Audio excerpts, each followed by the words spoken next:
What's up, guys? Today's a pretty big day. I'm going to attempt to start the car. Pretty confident I'll start. This isn't my first attempt to start the car by any means. As you guys know, I tried starting it a couple weeks ago, like 3 weeks ago, and the starter would just clunk and I had a seized engine.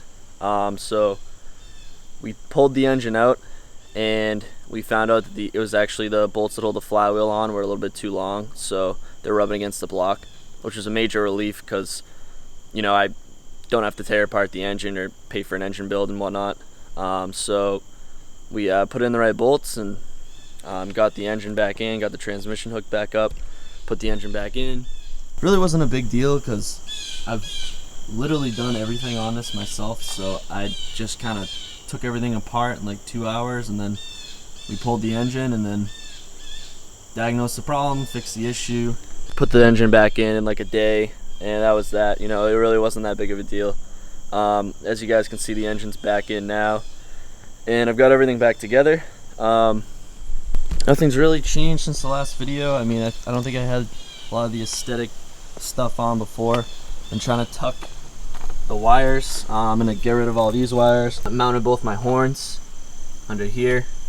This is a relay box for traction control and ABS, I believe, both of which I don't have. I don't even know if power's going to them actually, but you know, I'm not gonna cut it. I'm not gonna do anything with it. I'm just gonna keep it right here. Probably throw some tape on that or something to protect it from the elements. So I've been cleaning up the engine bay. Probably gonna order a carbon fiber coil pack cover. I'm gonna order aluminum coolant expansion tank. This is made to mount between the battery and whatnot. Obviously I don't have a battery, so I can't really mount that. So I've tried to start it a couple times, trying to get to the point where I can start it. So I had to put in my ECU and plug it in, and I had to plug the ECU into a computer, a laptop, and run AEM's program. Here it is right here, the Infinity. Got it all plugged in. And when I plugged it into the computer, it wouldn't even come up on it. So kind of came to the conclusion. I've been working with Chris from CNC Motorsports. Huge shout out to him. I buy all my parts from him. Super big help. Couldn't have even built the car without him. I ask him so many questions and he always is there, answers me. But anyways, I had him. He was remoted into my computer. He was pretty much monitoring everything. I mean, we couldn't even get the ECU to hook up, so he's like, doesn't look like your ECU's getting power. So luckily AEM has a wiring schematic. You can pick out pins on this plug here. You can see what pins are supposed to have, you know, constant power. There's one wire that's supposed to have constant power, which it did. I checked with my meter. And then there's another wire that's supposed to have switch power from the key, and that did not have power. So I looked around, I traced all the wiring back. I had power to here, and this plug right here was snapped out. This part was snapped out, like this wasn't in the bracket, so it didn't really fully attach. So as soon as I looked at that, I'm like, oh my god, that's what it is. It's kind of felt like an idiot, but at the same time, huge relief, because I do not want to deal with electrical issues. I've been lucky so far. I've been taking my time. I haven't had any shorts. I haven't had any electrical issues, really anything scary. You know, I turned the battery on, everything worked. So that's good. Yeah, so I tried to start it. So once we got the ECU hooked up, I tried to start it. We tried starting it, and I had no fuel pressure. So I wasn't getting any fuel. I cracked the hoses and I would have no fuel in any of them. But I could hear the fuel pumps pumping. So I knew there's something going on with the, fuel pumps and the fuel hanger. So I pulled the fuel hanger out, and it's a triple pump setup. And I forgot there's 3 barbs that the pumps are supposed to pump into. I forgot to plug or cap the 3rd barb. So plug that. Then I had fuel pressure, had some leaks. I had like 3 leaks. 2 of them were I just had to tighten stuff. It wasn't a big deal. Actually I had 4 leaks. So one of them was the fuel pressure sensor down underneath the engine was very, very, leaking very faintly. But I took it apart, put some special fuel safe sealant, and then, away I went. Doesn't leak. Had a leak up here. On the actual fuel hanger, this Allen bolt right here. There's supposed to be an O-ring in here, which there was, but it's kind of hard to explain, but the O-ring just wasn't the right size. So I ended up getting my own washer that fit in, and now it doesn't leak. Now I have no fuel leaks. So yeah, that was what we left off on. And so Chris from CNC Motorsports said that she should start right up, so we're gonna give it a go. I'm gonna put the camera on the tripod, aiming down at the engine, and yeah, we're gonna see how it goes. So let's get right to it.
Alright guys, so as you can see, it was running a little bit rough, and she's running real smoky.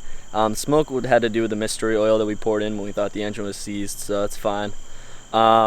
There's also smoke coming from the power steering pump, so it didn't have enough fluid in it because it sucked it down when I turned it on, so I just added fluid and I bled it out. Power steering works actually surprisingly well. And yeah, now the reason why I was running shitty, it sounded like it was misfiring. I guess the ECU wasn't really set up for the correct coil pack setup. So Chris from CNC Motorsports fixed that.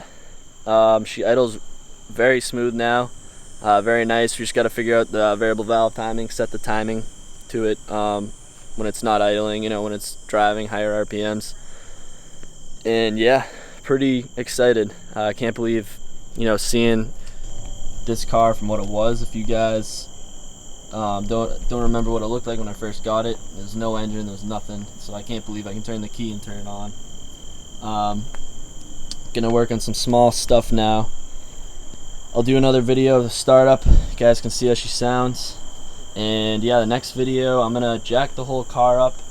I've got to put fuel tank cover underneath, I've got to fix the exhaust leak, I've got to match the emergency brake, like hook it up to both sides, and fix the whole emergency brake setup, pull the stock O2 sensors out, put the electric fans in, basically get it ready for running so I can run and drive it.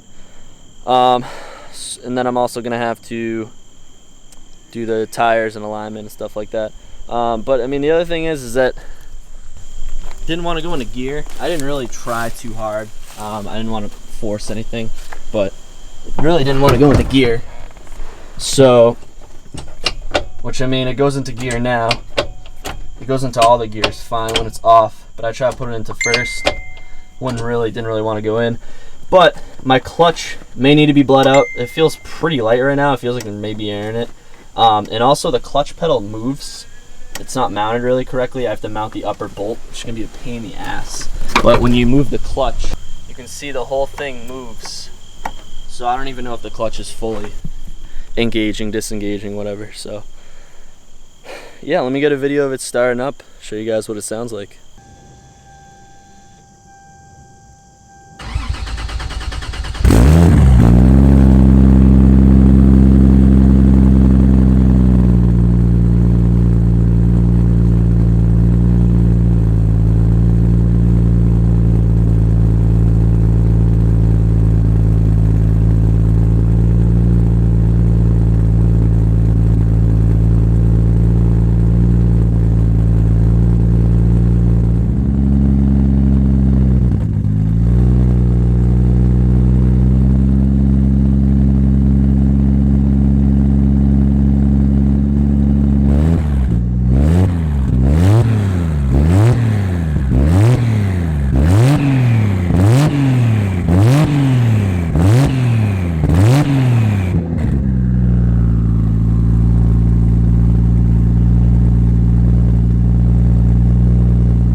Alright guys, as you can see, sounds pretty good. Have a minor exhaust leak from my mid pipe to the catback because the V-band clamp is actually too big, so it's fully tightened right now, but it's still not tight per se. But other than that, it sounds really good. A little bit of smoke, probably from the mystery oil or moisture that's still in the exhaust. I see there's a lot of moisture in the exhaust. It did rain out and I didn't have it covered the best way, so there's definitely moisture in there. So yeah, but she's running. Like I said, I'm gonna be doing a bunch of stuff to get another step closer to driving. That'll probably be the next update video. I still have to make sure the transmission goes in the gear, so you guys can stay tuned for that. And yeah, thanks for watching. Make sure you subscribe. Obviously, videos are gonna be a bit different now. Maybe I can start doing videos where I'm actually driving it. And yeah, I mean, it's probably the biggest video. I mean, this car's been a shell for almost 3 years now, and it's finally running, you know. I can't believe I can just turn it on, you know. It's crazy. So yeah, make sure you guys subscribe. Thanks for watching.